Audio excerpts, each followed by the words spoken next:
بسم اللہ الرحمن الرحیم۔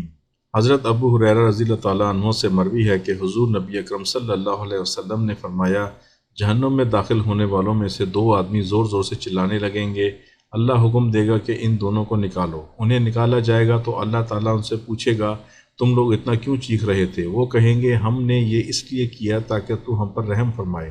اللہ تعالیٰ فرمائے گا، میری تم لوگوں پر رحمت یہی ہے کہ جاؤ اور دوبارہ خود کو دوزخ میں ڈال دو۔ وہ دونوں جائیں گے، ان میں سے ایک اپنے آپ کو دوزخ میں ڈال دے گا، اللہ تعالیٰ اس پر آگ کو سرد اور سلامتی والی بنا دے گا۔ دوسرا وہیں کھڑا رہے گا اور اپنے آپ کو جہنم میں نہیں ڈالے گا۔ اللہ تعالیٰ اس سے فرمائے گا، تجھے کس چیز نے روکا کہ تو بھی اپنے آپ کو اسی طرح ڈالتا جس طرح تیرے ساتھی نے ڈالا ہے؟ وہ کہے گا، اے رب، مجھے امید ہے کہ تو ایک مرتبہ دوزخ سے نکالنے کے بعد دوبارہ نہیں لوٹائے گا۔ اللہ تعالیٰ اس سے فرمائے گا، تیرے ساتھ تیری امید کے مطابق معاملہ ہوگا، پس دونوں اللہ تعالیٰ کی رحمت سے جنت میں داخل ہو جائیں گے۔